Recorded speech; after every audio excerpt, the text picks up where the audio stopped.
Good evening. This is All India Radio. I am Saira Mujtaba with the news at 9.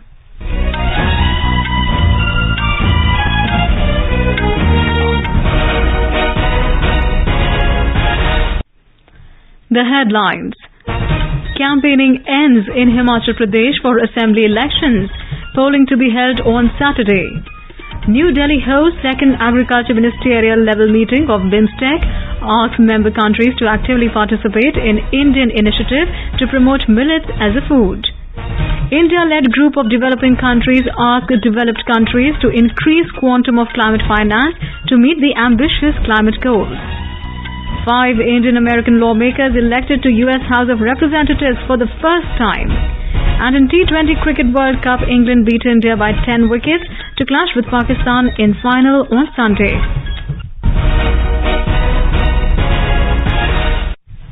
And now the news in detail. Campaigning in Himachal Pradesh concluded at 5 this evening for the assembly elections on Saturday. Our correspondent quoting the Election Commission reports that no rallies and public meetings will be allowed in the state now.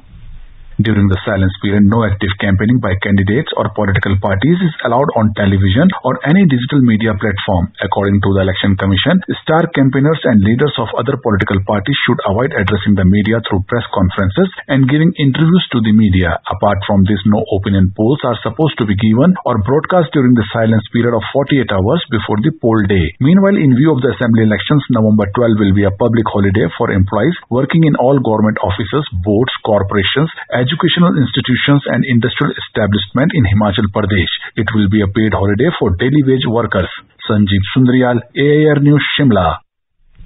Meanwhile, the departure of polling parties has started in the state for free and fair voting.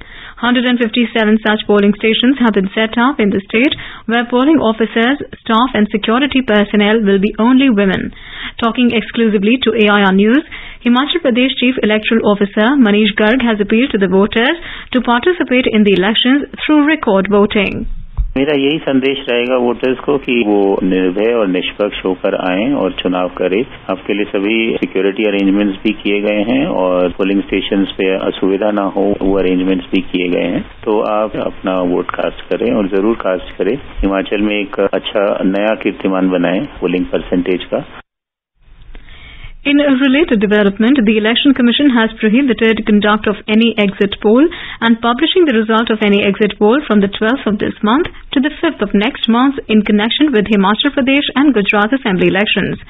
The Commission notified the period between 8 am on the 12th of November and 5:30 pm on the 5th of December as the period during which conducting any exit poll and publishing the results shall be prohibited.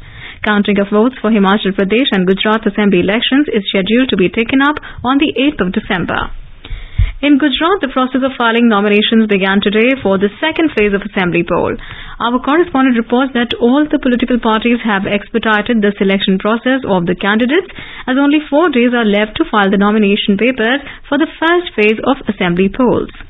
BJP announced the first list of 160 candidates today, which include 83 candidates for the first phase of assembly polls. The party has repeated 69 sitting MLAs, while on 38 seats, young leaders have been introduced. Former Congress leaders who joined BJP ahead of polls have secured tickets, which include Hardik Patel, Ashwin Kotwal, Harshad Ribadia, Bhagwan Bhai Barad and Rajendra Singh Rathwa. Meanwhile, Aam Aadmi Party has issued another list of 10 candidates today. With this, the total number of candidates declared by AAP so far went to 180. On the other hand, Congress is finalizing the second list of candidates for the assembly polls. Aparna Khun, AR News, Ahmedabad. In Assam, the ruling BJP won majority of seats in the Deori Autonomous Council polls. The BJP and its allies got 12 seats in the 22-member council, which means the party needs support of only one candidate to retain power. Congress won 2 seats while 8 seats went to Jimo Chhaya People's Party and independent candidates. India hosted the second agriculture ministerial level meeting of the Bay of Bengal Initiative for Multi-Sectoral Technical and Economic Cooperation (BIMSTEC) in New Delhi today.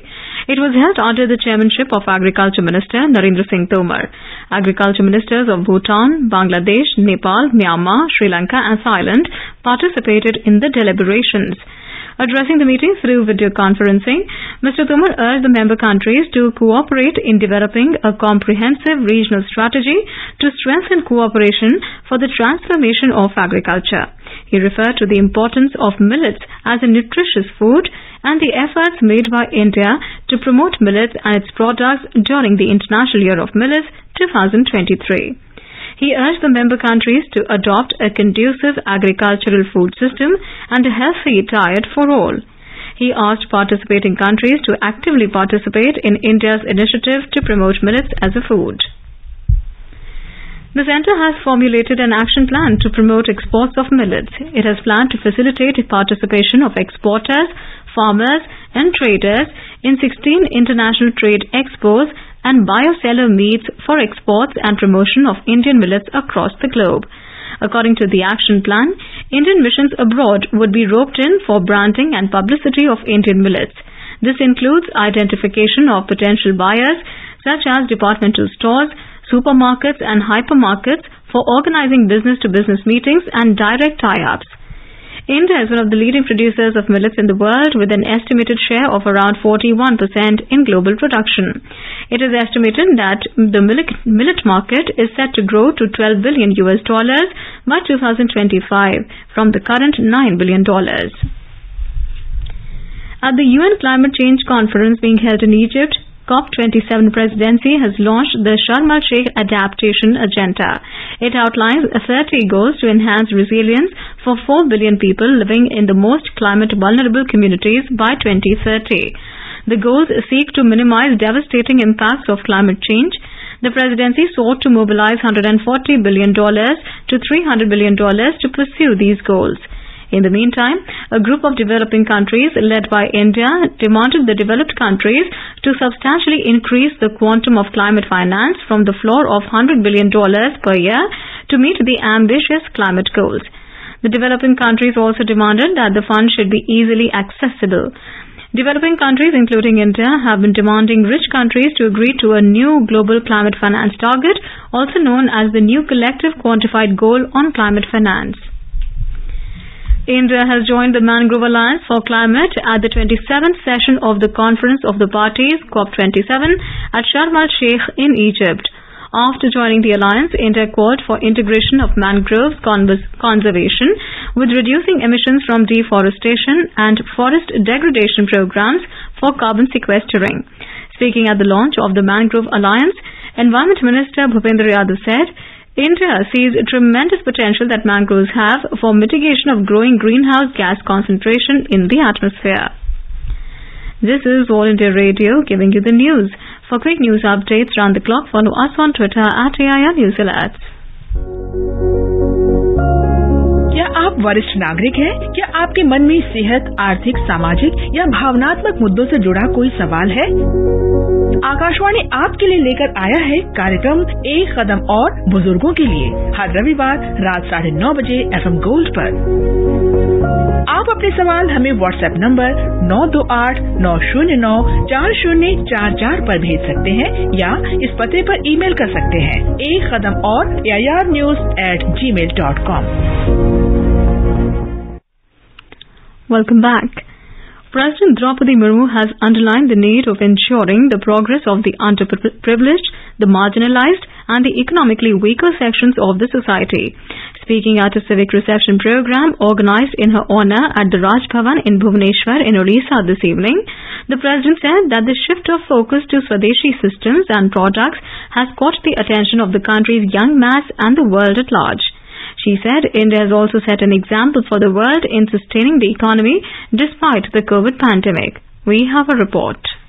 On a maiden 2 days visit to the state after assuming the topmost post of the country, President Mrs. Murmu visited the Sri Jagannath Temple in Puri soon after she landed first in Bhubaneswar and then at the airstrip in Puri.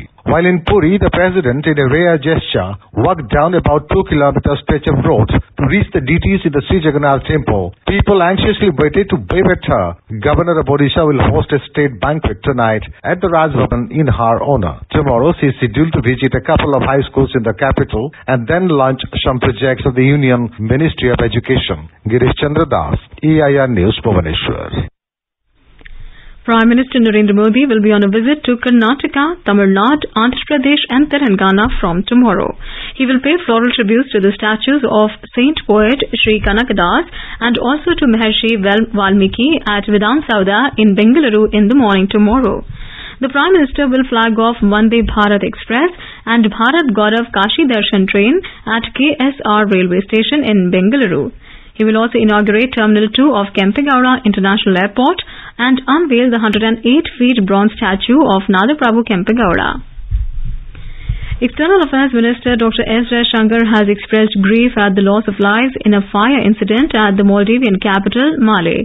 In a tweet, Dr. Jaishankar said, the full details regarding incidents are being ascertained by the High Commission, who are contacting the affected families.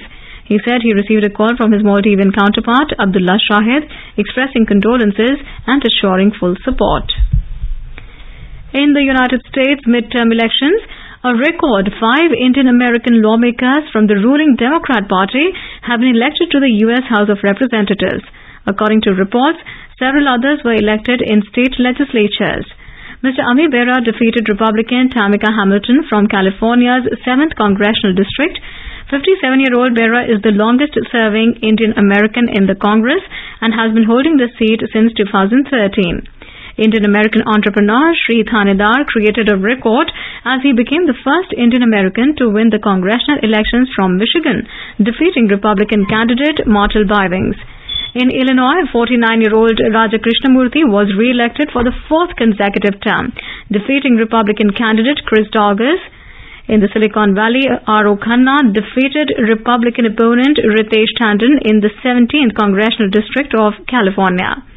Chennai-born Congresswoman Pramila Jayapal defeated her GOP rival Cliff Moon in the 7th Congressional District of Washington State. Jayapal is the only Indian American woman lawmaker in the House of Representatives. Indian American candidates have also won several seats in the state legislatures.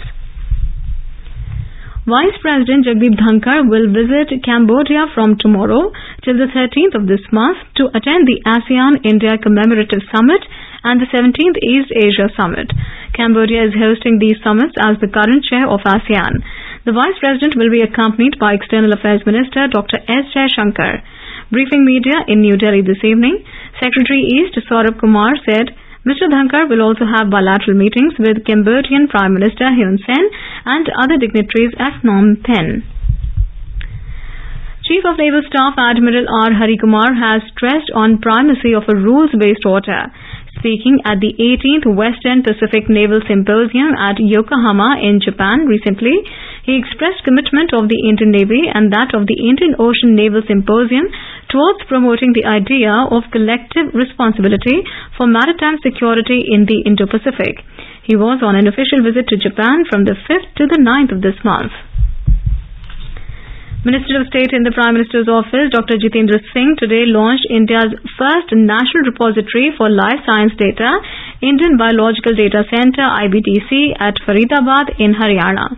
Dr. Singh said, as per the Biotech Pride guidelines of the Government of India, IBDC is mandated to archive all life science data generated from publicly funded research in India. In T20 World Cup cricket, England will clash with Pakistan in the final at the Melbourne Cricket Ground on Sunday. Today, they defeated India by 10 wickets in the second semi-final at Adelaide. Chasing a target of 169 runs to win, England overhauled the target in 16 overs. For England, Alex Hales remained not out with 86 runs in 47 balls, while skipper Jos Buttler remained unbeaten with 80 runs in 49 balls. Earlier, Hardik Pandya's 33 balls 63 steered India to 168 for 6. Virat Kohli also scored a 50 off 40 balls. England skipper Jos Buttler had won the toss and opted to bowl first. And now, before we end the bulletin, the headlines once again. Campaigning ends in Himachal Pradesh for assembly elections, polling to be held on Saturday. New Delhi holds second agriculture ministerial level meeting of BIMSTEC, asked member countries to actively participate in Indian initiative to promote millets as a food. India-led group of developing countries asked developed countries to increase quantum of climate finance to meet the ambitious climate goals. 5 Indian American lawmakers elected to US House of Representatives for the first time. And in T20 Cricket World Cup, England beat India by 10 wickets to clash with Pakistan in final on Sunday. That's all in the news at 9. Good night.